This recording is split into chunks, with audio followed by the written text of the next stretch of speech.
Sorry, mate. No problem at all. Can you hear me okay? Is my audio all right? Yeah, it's fine. Perfect. All right, so if I could just ask you to clap for me. Just do that again. Perfect. Cool. Are you recording Right. now? I am recording, yeah. Coffee at the ready. 1 sec. Thanks, Molly. Cat keeps going in and out, so hopefully that's not a problem. So I'm going to hit record now too. I've got a little cat here too. Trouble is, mine keeps going in and out, opening the door. So. Right. Cool. I'm hitting record now. Great.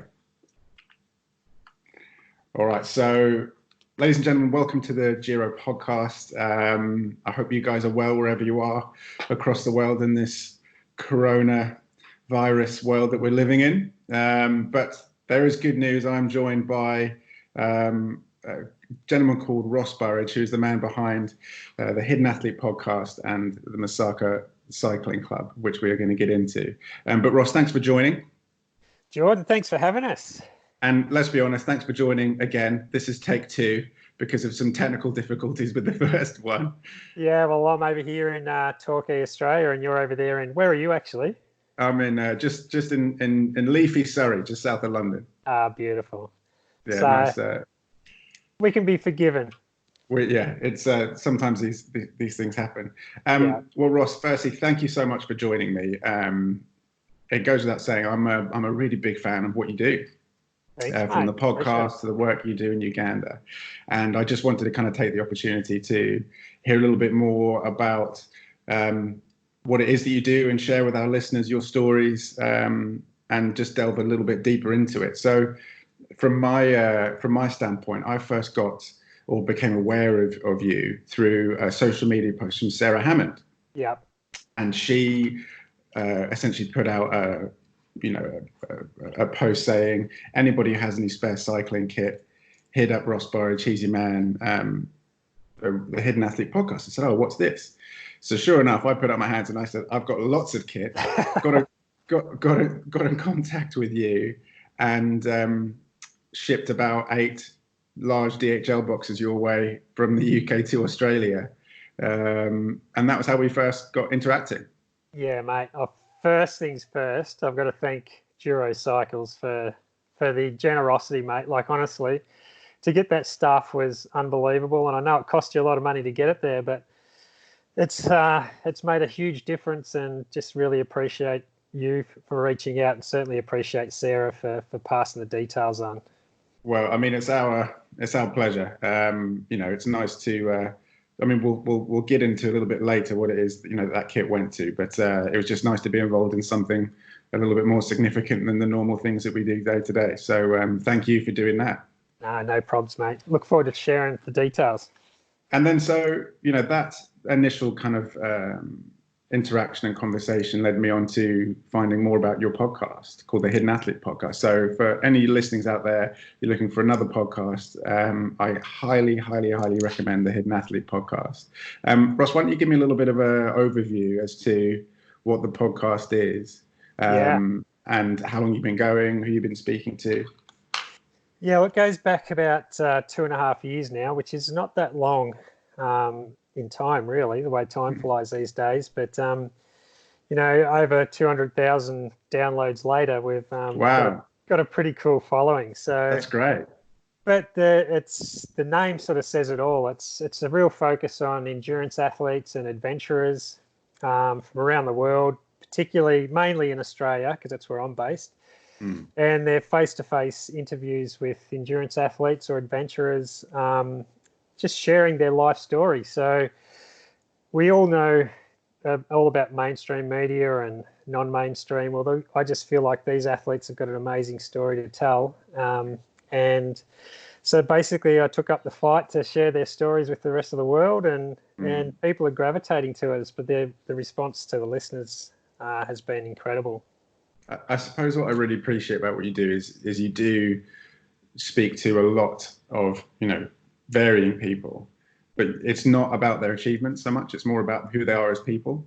Yeah. And that certainly is something that I think resonates with a lot of people, and myself included.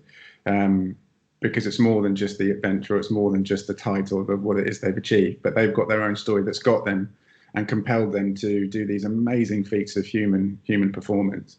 Yeah, it's been interesting because, like, even people like yourself, Jordan, you might scroll down through the episodes and not recognize too many names, but once you get into the stories, they're incredible stories about incredible people. So, like, my sweet spot is ultra cycling, so that's the area that comes really natural to me. But some of the people that we've actually spoken to, as you know, are a long way removed from ultra cycling. So, the one that comes to mind that I just absolutely find fascinating was Ant Williams, who's just the most amazing guy. He's a sports psychologist and who wanted to take up a hobby to kind of push himself so he could have some sort of reference when speaking to these athletes. And the hobby that he picked up was free diving, which essentially is holding your breath for as long as possible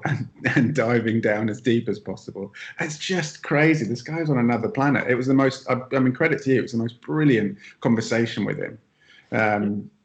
It's like, that's a great example of one episode that, you know, people might scroll past and not take the time to have a listen to. But as you know, if you listen to Ant Williams' story, like, half the time I felt like I was out of breath because, you know, as he describes the technical side of free diving, it's just unbelievable. So it is unbelievable. The one bit in particular in that just got me going was how he talks about when you're diving down, your body passes a point where it stops becoming buoyant, so you just start falling. And that's as low as only 20 meters down from memory, how the story goes. After 20 meters, your body just starts falling in water, and there's only one way up.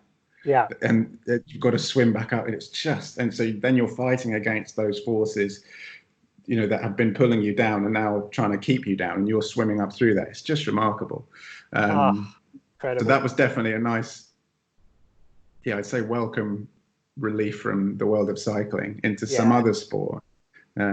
But so tell me, how did you get into these podcasts, and who were the first people that you started to interview, and, you know, where has it gone since then? Yeah, I don't know. It's like anything, you know. Why do we get into anything? Like, for me, endurance athletes and adventurers have sort of been intrigued. I've been intrigued by them for forever, really, and sort of dabbled in that area myself a little bit here and there, but. Just, you know, when you're competing in some of these events and you just see the crazy that these guys are putting out, it's just unbelievable. And you know, like, these are just freak athletes that no one even has heard of, or very few people have heard of. So I was just keen to get amongst it and try and, you know, help those guys share their stories. And I just sort of felt that there might be a little niche area out there of people that might be intrigued and could learn something from what they go through and their stories. So, yeah, the podcast era. It certainly is. It certainly is intriguing. You know, through another connection that we have is through Curve. Obviously, you know a lot of the Curve crew pretty well. We've been working them here at GIRO for about 4 years. And before then, one of our regular customers, who's now a Curve ambassador, a guy called Matt Falconer, we were out on a ride on a Sunday, and he was really excited. He got accepted into the TCR, and I had no idea what that was. I had absolutely no clue what the transcontinental race was. And then, so from that point, just opened up this world to, you know, covering extraordinarily large distances, solo, unsupported, on varying road surfaces. And then we got in contact with Curve, and or rather, you know, we just happened to meet Curve and started working ever since. So it's become normal. But it is interesting. So Matt will do a couple of races each year, and whenever he comes back, we normally go up to our local pub and, you know, have some celebratory drinks with him. And so often some locals will ask, you know, what are you celebrating? And I remember this one time in particular, we were talking about, well, Matt finished second in the TCR, I think it was 2 or 3 years ago, and which is an amazing achievement. And everybody's watching it from home. And so they were the local sort of, customers were asking, well, what's that? And essentially he said, well, he's just cycled on his own about 4,000 kilometers in 10 days. And their faces just dropped. They were like, what? And it's like, yeah. And for Matt, he's just so humble about it. He's like, well, whatever. I just rode my bike. And I suppose that's the stories. And because there is no prize money at the end of it. There is no big award. There's just that sense of achievement and that sense of adventure. And for so many people, that is a foreign world, myself included. And it's great that you're taking the opportunity to kind of shine a light on not only the achievements, but the individuals behind it, the individuals that make them tick. Yeah, people like Matt, who I'd love to speak to one day, and I know you already have. Oh, you should definitely get him on your podcast. One day, yeah, I definitely will. But you just gave a great explanation or a great example of how humble these guys are. Like all of these elite athletes are just roaming around in the streets out there that just go about their business, incredibly humble people. Probably don't really care too much about whether they share their story or not. But, what I've experienced through sharing these stories is when they get the opportunity to share their achievements, they're extremely grateful, and the feedback that we're getting from the public has just been extraordinary. So really fortunate to be able to get those stories out there. I mean, Matt's a great example, as in many of the people that you've interviewed, in that, I mean, he takes annual leave to go do this extraordinary physical achievement that, if you were to put it in context of maybe some other sports, you'd largely be talking about professional athletes that would have time to train and would have support. And there is definitely starting to be a transition into that. There are certainly a few more riders that have support, that are allowed to kind of train a bit more. But the vast majority of people are taking time out of their holidays to go and do these races, sometimes unpaid, and they have a few days recovery. And for Matt, that's the best time. Like when the photos that we used to get from Matt when he'd finish in Greece or in Turkey, he'd finish the race as quickly as possible and have 4 or 5 days of just eating ice cream mainly, and a couple of beers and a kebab every now and again. And then back to more ice cream. And then you come home and you go to work. And that was it. And it's just the most crazy thing. I mean, Jesus, if I'd ridden 4,000 kilometers in 10 days, I'd be telling everybody about it. I'd want a documentary done about me. Don't you love it though? Don't you love the humility? I love it. It's great. Like I'm 75 episodes in, and other than a couple of professional triathletes, most of the athletes are just self-funded, chasing dreams, doing what they love. Just happen to be, some are born with an absolute natural talent, but some, most just work their absolute arse off to achieve what they do for nothing in return other than, self-satisfaction, pretty much. So of the people that you've done, what, 78 episodes, 77 episodes? 75.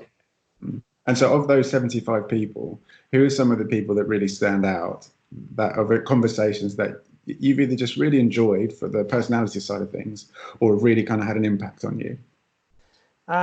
There's a lot in there, but maybe I'll draw your attention to maybe some non-cycling ones just to try and tempt you. Mix things up a bit, yeah, to have a listen to some crazy stories. Well, episode 52, the Ant Williams one, totally recommend that. If you listen to that, you'll love that story. But there's a couple in here I just wrote down. There's one here, I think it was around about episode 40. His name's Brian Millett. He's an Australian Ironman triathlete. But what's unique about Brian is he has been an alcoholic and a drug addict for 20 years, and he's still recovering. But through triathlon, he tells this story like it's a really emotional story. And it was interesting doing a face-to-face with him because he's shuffling around in his chair, like he's clearly dealing with some demons today. Yeah. The detail he goes into on how he's navigated his way through his life and kept himself alive to this point is just incredible. But he's used triathlon, and he shares this story about how he used triathlon to get himself back on the straight and narrow. And he ended up discovering that he had a huge talent, and is one of the best age group triathletes in Australia and in the world. So, oh, really? I think from memory, he's been qualified for Kona, 4 or 5 times. Jesus. Just an incredible athlete, incredible story. So that's Brian Millett, episode 42-ish, I think. Probably the only other couple I'd love to give a shout out to is episode 20, which is a lady called Deanna Blake. Mm-hmm. Now, Deanna's the world's toughest mudder. Oh, so, yeah, this was a good one. Yeah, so she has an incredible story. I won't give too much away, but if you listen to this story, you'll shake your head 20 times over on how this person is still walking the earth today. Yeah. It's just incredible story. And probably the last one I'll give a bit of a shout out to is a guy called Tim Spitieri. Mm-hmm. Now, he's an ocean rower. So can you imagine rowing a boat from Australia to South Africa or across all the major oceans around the world in a rowboat? Jordan? No, definitely not, mate. No. This was just so fascinating to me because it was just such a laconic chat, like another humble athlete, and Tim's just sitting there going, oh yeah, T-boned this whale one day, and my boat flipped over. I thought I was going to die. All these little things that he talks about that you wouldn't, you just think, oh my God, like again, how are you sitting in front of me today? I got no idea. But there's all those sorts of stories littered through some of these episodes. But those ones I loved. With some of these people, as I say, they're from our standpoint, their achievements are superhuman. But that level of humility and a level of, I'm not sure what the word is. I don't know if it's a contentment or just a calm. It's unbelievable. And speaking with Jimmy last week, when we spent some time together in the UK, and it just really struck me. And again, when we spoke last week via this podcast, it really struck me. And he said a few things in there. And one of which was he almost realized the danger to it, but he was just so happy to be able to do what he loves. And so no matter what the danger, he knows that he would get through it. And no matter what the difficult times, he knows that he would get through it because he's just doing what he loves. And he said, to some people that might be selfish. And I kind of raised that point to say, I'm not sure it is selfish, because in the moment, yes, it could be seen as that because you're maybe having a disregard for the people that care for you, and you're putting yourself in danger. But actually, the stories that you will get from that, and the development internally that you will get from that, if you're able to then go on to share that with other people, that is far from selfish. And that seems to be the story with a lot of people that you speak to, and a lot of people that have done these extraordinary things, and in the case of Jimmy, an extraordinary age, in that being able to share an experience to be an inspiration, or just to kind of give a bit of perspective to people that maybe wouldn't have the opportunity to do that is really remarkable. And that's why one of the reasons I love your podcast, because you just hearing these stories of people, and it just puts you in your place sometimes. You're like, man, I'm complaining about, not being able to find the right, nut milk at the shop. Oh, mate, I couldn't agree with you more. Like, how good's Jimmy Ashby? Jeepers. Oh, he's a remarkable young man. Yeah, remarkable. And, here I am, I'm 53, and we're talking about an 20-year-old now. 20-year-old, yeah. And the inspiration that he gives us, as adults, like, you can imagine what this kid is doing for his generation, but hear his story. So, like, for me, it's almost like a privilege to be able to share his story. And I can see the downloads and people sharing his story and talking about it. Like, mate, I just hope that that story penetrates as many young adults as it possibly can. So yeah, absolutely. Yeah, incredible kid. Absolutely. So obviously you've now got 75. So how did you get into it? How did you start? Who were the first people that you approached, and what was it, that kind of got you going? I'm a bit I'm a bit of an introvert, so I'm not huge on the social side. So, but I have just a bit of a fanboy of these types of athletes, just sitting back and just watching how they go about their business, and largely a lot of these athletes I've found are quite introvert in their own right as well. But so once the podcast era started to unfold, I bought some basic equipment and just approached a couple of good mates who just so happen to be world champs that live locally, and said, this is what I want to do. I want to share the stories. I want to share your story for a start, but just get a bit of a feel for the appetite of the community and just see if anyone's interested in it. And mate, to be honest, I'm lucky enough that some of these athletes have got pretty large social followings, so they get the story out there pretty quick for you, and the appetite was huge. So it's pretty stoked with how it's going. So now really well. And so you've got a bit of experience of racing yourself. So did that start before doing the podcast, or was this after? It was probably a bit before and during. So been doing a bit of endurance stuff, but just mid-pack hack stuff, Jordan. I'm not elite by any means. No, I'm there with you, buddy. No problem at all. Yeah, no, I've always done a little bit of endurance and adventure stuff, but I just got to know, because I was mixing in those circles, just got to know people, and certainly in the ultra cycling stuff, it sort of kicked off in a big way for me when I was sort of chasing Jesse Carlson and Liam Crowley's dot on the Tour Divide. I can't remember the year. It was like 2014 or something. And sort of from that point on, I ramped up a bit of my ultra stuff. So just inspired by those sort of guys to get out there and push the boundaries a little bit and just see what I'm capable of. Great. So what have you done? What races have you done? Had 2 goes at the Tour Divide, failed in the first one. Got it done last year. Last year, fantastic! Congratulations. Yeah, got it done last year on a single speed. So for those who are listening that don't know what the Tour Divide is, quickly sum that up. What is the Tour Divide? It's a self-supported bikepacking race from Banff, Canada to Antelope Wells on the border of New Mexico, Mexico. So it basically follows the Continental Divide.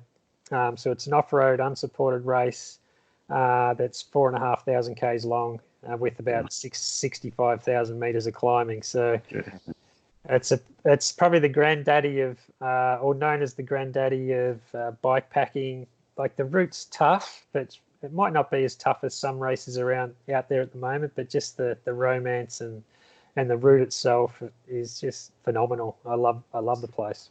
So as it's mainly off-road, what are the distances between towns or stops where you can refuel? Because I'm presuming you're going to have to be carrying a lot of food and a lot of water. Yeah, it all comes down to timing, but on this route, there's pretty regular places where you can refuel, and you can pull a shitload of water out of the ground. Like, you're riding through some of the most beautiful parts of the world, like the Canadian Rockies, and following the Continental Divide all the way down. So there's lots of fresh water. Yeah, spring as well. Yeah, so it really just comes down to where you can get your food. And, you might have a couple of days, 2 or 3 days, where you don't have food and you have to carry it. But it's a pretty safe route other than the creatures. So, I'd recommend anyone to have a crack at it. So the creatures. For someone who's born and raised in the UK, where the only creatures we have are like the occasional fox. Yeah. Tell me about the creatures, because my palms are already sweating. Yeah. So, I think the Tour Divide's well known for its bear activity. So. Oh my God! Right. So you go through, I think, until you get down, or until you get out of Colorado, which is probably about, 3,500 k's. there's always a lot of bear activity around. So everyone's on bear watch. So you can go down the route, you're going to see a bear. So it's just a matter of whether you see 2 or 10. And then, so if you see a bear, what's the protocol? Well, everyone's got to carry bear spray. Okay. So that's your only mode of defense. That doesn't sound like a lot. So creates a bit of anxiety, Jordan, as you can imagine. But some of the times, when you're en route, you are pretty exhausted, so you can be a bit lax in your attention around that sort of stuff. But yeah, cougars. I saw one cougar, heaps of not wolves, but what are they called? Coyotes. Coyotes. That's it. Sorry. Yeah. Heaps of coyotes, heaps of snakes, heaps of bears. Oh, I only saw 3 bears, sorry. Wow. But yeah, I didn't really feel unsafe. And I suppose, you're going knowing that this is a well-trodden route and there's lots of other riders doing the same thing. Yeah. So the first 10 days, there's a lot of riders. You're yo-yoing a lot of riders, but it spreads out after that, so you could be riding for days by yourself. But yeah, it's probably, I think the bigger worry for a race like that is just the people. People are probably, because you're in some pretty remote areas, and you see some pretty weird stuff out there. But I'd be more concerned about the people than the creatures, to be honest. So how long did it take you to do then? So sorry, how far was it? 5,000 kilometers? 4,500. 4.5. Okay. Yeah, it took me 25 days. So Amazing. I averaged 175 Ks a day, which is pretty slow by Tour Divide terms. Yeah, but you're talking about some elite level races. But to do 175 kilometers a day off road for 25 days, that's remarkable. Definitely don't undermine that. That's a heck of an achievement. It's definitely a mid-pack position, mate. But when you see the Pointy End guys doing it in 15 days, I think the record's 13.5 days. Yeah. And they're averaging well over 300 Ks a day. Like, that is extraordinary. So. And then that tying in back to some of the podcasts that you've done with those people that are at the pointy end of these races. Obviously, you've been fortunate enough to kind of speak to and interview a fair few of them. We can talk about Abdullah and Jesse and a few others. In your opinion, do you feel that there is 1 or 2 traits that can link these guys together, or guys and girls together, or has everyone just got their own story? Everyone's got their own story. What I've found is all these athletes are incredibly introvert. Yeah, I interesting. think that's the most common thing. They love enjoying their own time. Which helps, because you can imagine, they're probably churning out 500 Ks a week, just in training, in some pretty gnarly conditions. So I think that's definitely a common trait. Very, very humble, mate. All of them. They're just people too. They're not pretending to be superstars or anything like that. Just incredible athletes with incredible inner drive, humble, introvert. Incredible people. They really, really inspire me anyway. Well, hopefully for our listeners who get onto your podcast, they'll feel just as inspired. Have you got any other races that you're doing that you got coming up? I was going to do the French Divide in August, but that's now been shelved for obvious reasons. Looking at Race to the Rock over here in Aussie. Okay, cool. There's a 2,500 K race from Adelaide to Uluru, which is not so much a curve event, but just a Jesse Carlson sort of map route. So I think there's going to be quite a few Aussies lining up for that, because all the other races have been shelved, so giving that a crack. Yeah, there's a lot of people that I know that were lined up for Tour Divide or some other Silk Road, French Divide, all those other races, but everyone's keen to make use of all that training. So in September, fingers crossed, hopefully we get to race to the Rock. Yeah. What about the Rhino Run? Is that on your radar? I don't think this year, don't think they'll be able to get there this year. I'm sort of in the back of my mind thinking Tour Divide 2021 on gears. Oh, cool.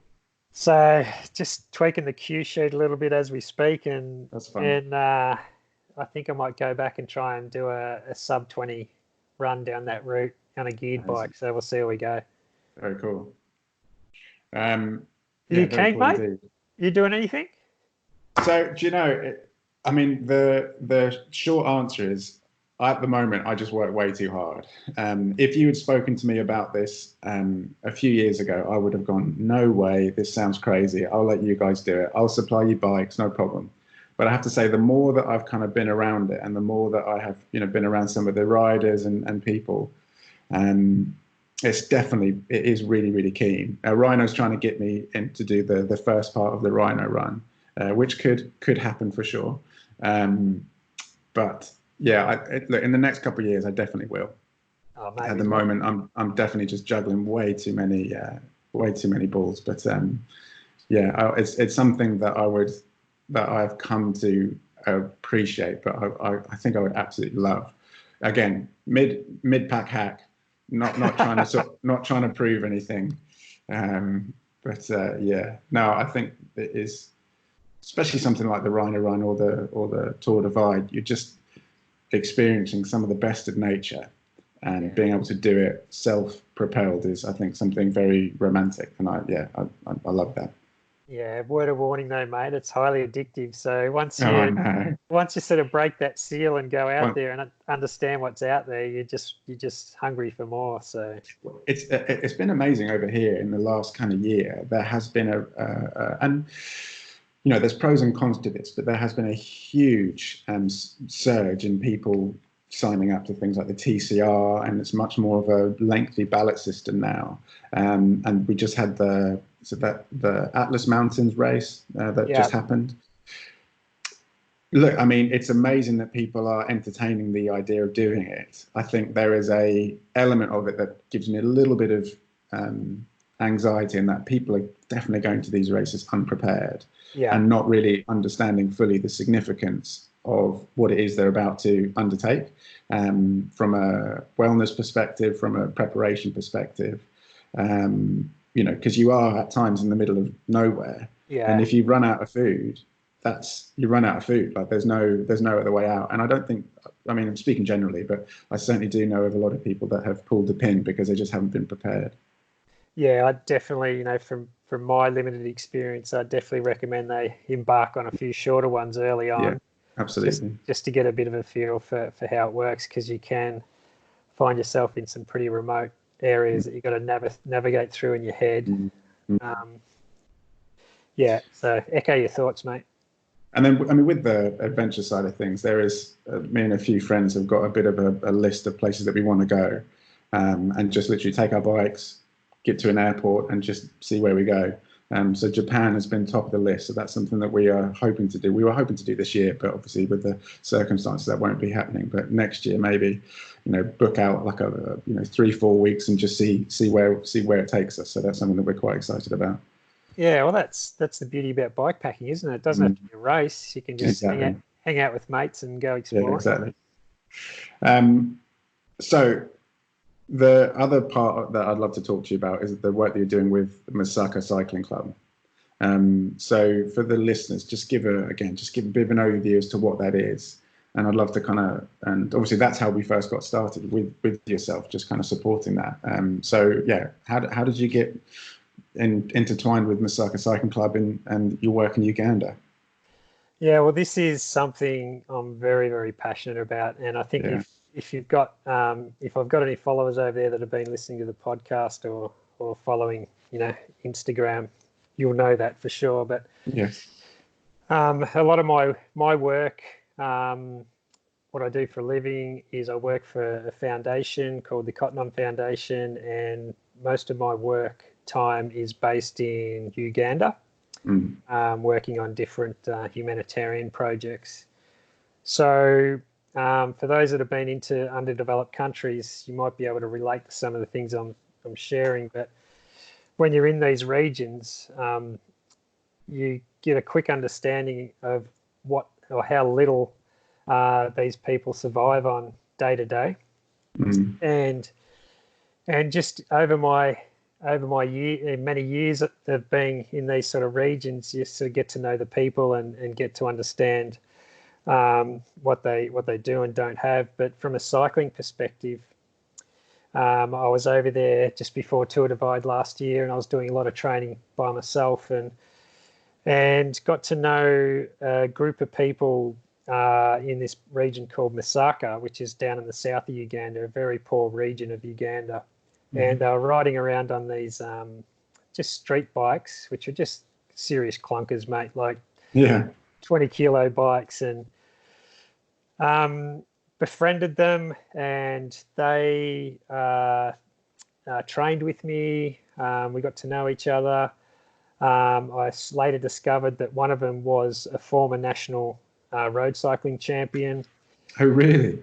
Yeah, so 2016 national road cycling champion. And probably where it really started to move forward, this little project, was when they invited me to come and race one of their club races. And this is me on my Flash single-speed mountain bike, Jordan. Yeah, of course, yeah. All these guys on their 20-kilo clunkers. Yeah. And, mate, it was a 4-lap 10Ks each lap, so 40K race. And, mate, I couldn't see him. In literally 5 minutes, I couldn't see the rider in front of me. I was that far behind. Skinned. Yeah, it's just totally skinned. And, you know, during this event, the whole village comes out. Like, it's like wow. It's like it's a real event. Like, it puts a smile on people's faces. And the fact that there was a Mzungu there, a white person racing, which is totally unique. Yeah. They laugh their heads off it. Oh, that's so funny.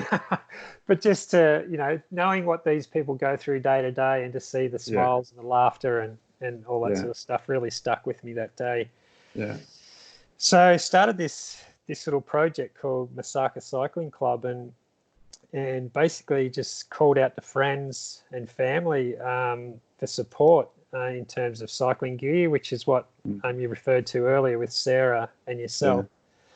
And bikes. So it started with that, and literally within 2 or 3 months, I had 25 bikes, and I'm talking about S-Works quality race ready bikes, donated for free, Jordan, and hundreds and hundreds of dollars worth of kit donated by amazing people like yourself, mate. And because I go over there so regularly, I can take 2 bikes at a time and a heap of apparel, and this all just started, and I thought, when I started dropping all this gear off to this group of people, like, just the look on their face, and like, it really just started to resonate with me. And I thought, oh mate, I've got to do more than this. Like, just to see these people, empower these people to chase their dreams. So I'm rambling already. No, it's perfect. It's perfect. It's a passion project, mate. So, yeah, absolutely. So really just started to formalize it and broaden the call out to cycling fans around the world, essentially. And all my podcast listeners who are amazing followers of the project. And basically what we're trying to do is attract around about 150, 200 cycling enthusiasts from around the world, donating a small amount every month. And when I say small amount, Jordan, like £3 a month in your case. Okay. Yeah, wow. £3 or £5 a month. If we can get 150 cycling fans from around the world donating those sorts of money, it'll give us 20,000 Australian dollars a year to formally set up this cycling club, which we've done already. So at this stage we've attracted 98 donors, and we're up to 13.5 grand per annum, but we just need to get it up to that 150, 200 donors, and it'll be a people funded program that's basically empowering these elite level cyclists in one of the poorest locations in the world to chase some cycling dreams. And some of those dreams have already started for them. We've taken them to Kenya to race the best in Kenya already. We had, in that particular example, there were 145 starters in that peloton, and all 4 of our guys that we took over there finished in the top 17 and in the actual lead pack. So that's amazing. And this is on the new bikes that have been donated. So you can imagine what this is doing for this community and these people. So good.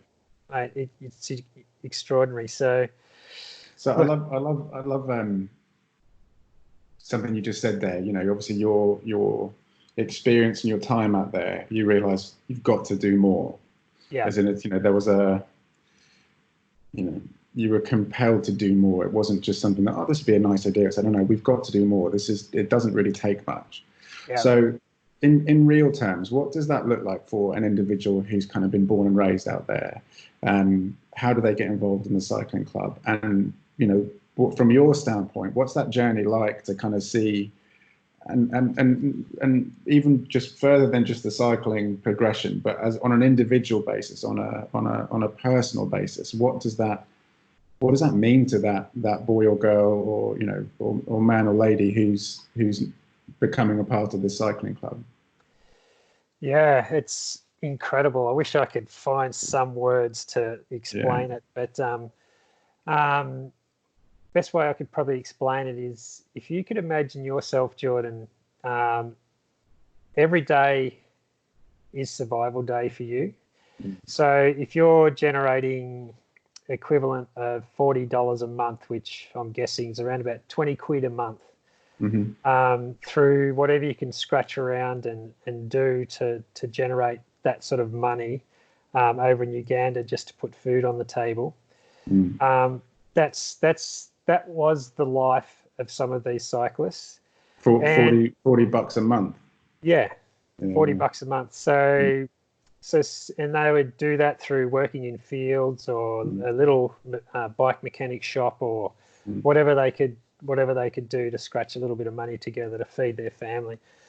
And then, you know, so what we've done as part of this program and through these donor funds is put together some cycling scholarships. So we've leased some premises, so they've got a home where they can congregate and socialise. We've put on a full-time administrator, which is basically doubling as the team manager. We've got one full-time coach, one part-time coach. We've also got a scholarship program going at the moment so the young riders that show a lot of dedication and a lot of there's a number of traits that they've got to demonstrate to qualify for one of these scholarships. But just the simple nature of these scholarships is that it provides them with $20 a month, for example, to free them up from some of the day-to-day stuff that they have to do to be able to train and be coached to chase their dreams as a cyclist. And a lot of the funds, or the majority of the funds from this program, will fund as many cyclists as we can to go to Kenya, Rwanda, Tanzania, hopefully South Africa, you know, hopefully UAE, hopefully places like Spain, for these guys to actually chase their dreams and showcase their talent. And it's within reach. Like, we've got, like I said, nearly 100 donors already on board. If we get 150, 200 donors, you know, these guys could be racing outside of Uganda half a dozen times a year. And can you imagine that, going from one day scratching around trying to put, you know, a banana on the table for dinner, one meal a day, and then all of a sudden they're riding S-Works around, racing the best East African cyclists they're at a race. And performing too. Huge talent. I mean, what that's got to do to self-confidence is just unbelievable. Yeah, like if you jump onto the Masaka Cycling Club Instagram page, you'll start to get a bit of a feel for how far they've come. But yeah, these guys have genuine elite talent, and probably our dream is to maybe expose them enough to get the interest of a continental team or something like that. And, you know, if we can get, you know, if in my lifetime we get one or two guys on a continental team, it'll be an incredible outcome. But really underlying it, it's just the humanitarian sort of elements that motivate me. It's the putting the smiles on the faces, giving them the opportunity to chase their dreams.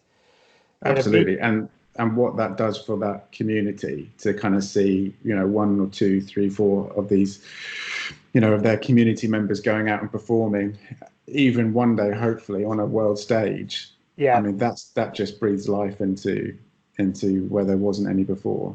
Oh, absolutely. And just one of the things that seriously passionate about is getting girls and women riding over in Uganda, because there's, you know, sadly, and it sounds pretty brutal, but they're seriously suppressed, and it's a cultural norm that we're just trying to bash the shit out of, and you know, allow these girls and women to have the same opportunities as the boys, and chase their cycling dreams as well. Well, on that note, I just saw your post from, I think, today or a couple of days ago. Tell me about Florence. Share her story. Yeah, so we have a couple of elite boys, and one of them is the national champion, and their father has been a very well-known cyclist in Uganda for many years, and he's the coach of the club. And they've got this sister called Florence. So Florence's story is interesting. I went to the boys' home, and I noticed Florence just, you know, cooking and cleaning and doing everything that's expected of her in that culture.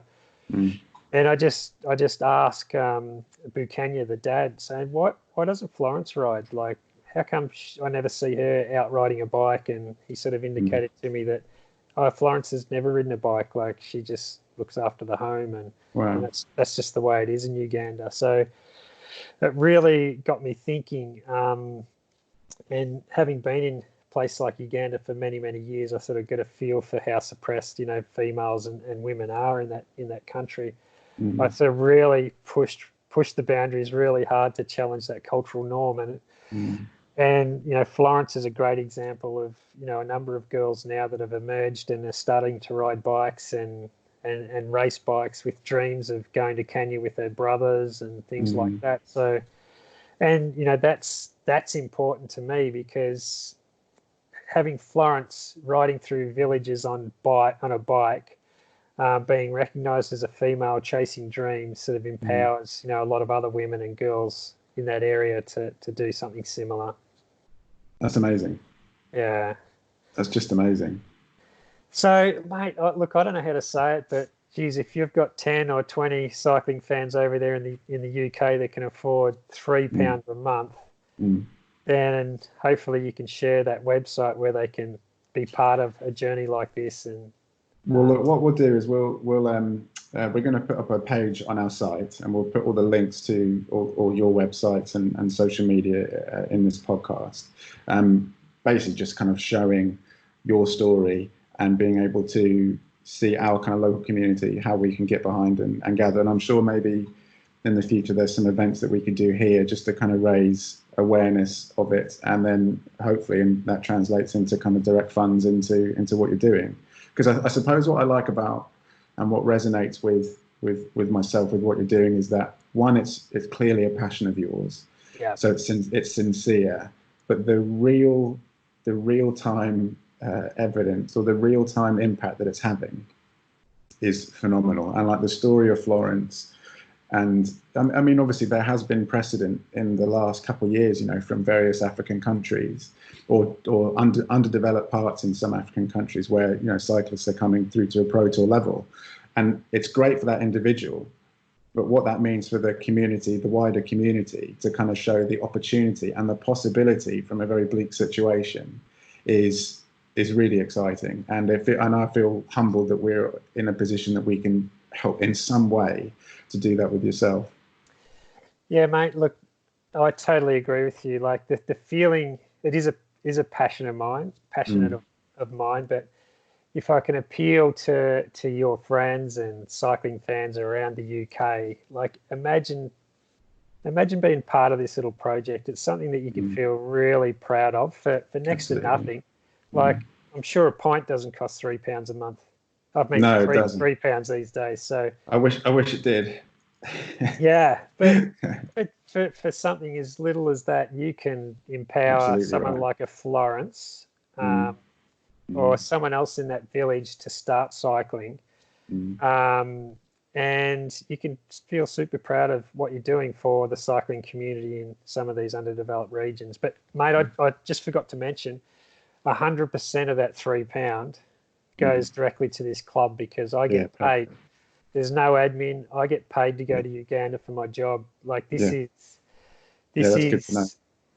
is something where every single cent goes directly to these people. And you know, one day the dream would be to take people like you, Jordan, over there and see them and meet them and feel them and understand, you know, the impact that this is having yourself. So maybe down the track we can pull that off.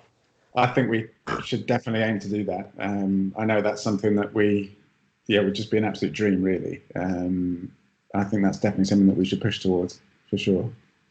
Yeah, that'd be an incredible adventure that you will never, ever forget, believe me. Cool, man. Well, look, Ross, we'll start to wrap things up here.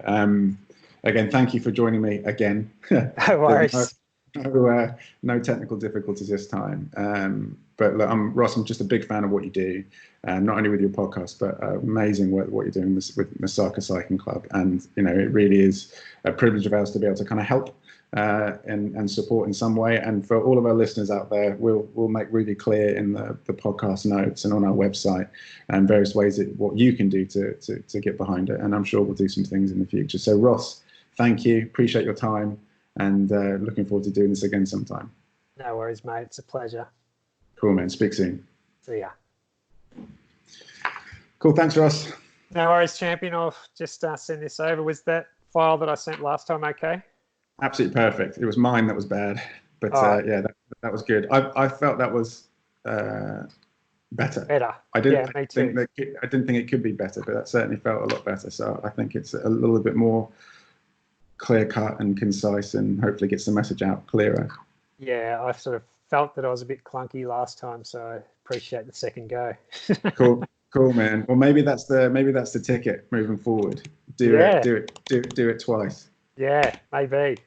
Cool, man. No, I'd appreciate everything you're doing as well. Like, it means the world. So one day I can repay you. Well, hey, I mean, look, there's no need for repayment. I mean, honestly, it's you know, truthfully, I mean, I've you know, in previous lives and what I used to do, I was involved in a lot more charitable work. And for us, I've always wanted to have some sort of charity, not charity, that's not the right word, but some sort of outward looking focus to what we're doing in GIRO. Yeah. But it's always been a challenge because I've just been busy trying to run a business. And it's been difficult. So whenever we've done a few things, like we did something with the Australian fires earlier in the year, which is hugely well turned out, and there is an appetite, there is a genuine appetite for people to think beyond their own selves. And you know, we live in one of the most wealthiest parts of the planet, and to shine light on other situations, and then to back that up to offer a real time. And a real achievable way to support that is something that, for me, is just a pleasure that we're able to do. So I'm grateful that our paths will cross, and I hope it does have an impact with what you're doing. No, thanks, mate. I bloody love your work. You too, mate. I'm glad we've hooked up and I was able to give you a bit more context. But hopefully it resonates with the fans over there. Fingers crossed. For sure. I'm sure it will. Well, I'll this will be the next podcast to go out, so I'll get editing on this today, tomorrow. Yeah. I'll publish it Thursday, Friday, and what I'll do is I'll put a page up on our site. I'll send it to you to just to kind of check and approve and change anything that you want to. We'll go from there. All right. Love it. Thanks, mate. Cool. Thanks, buddy. Speak soon. Talk soon. Catch you. Cheers, mate. Bye bye.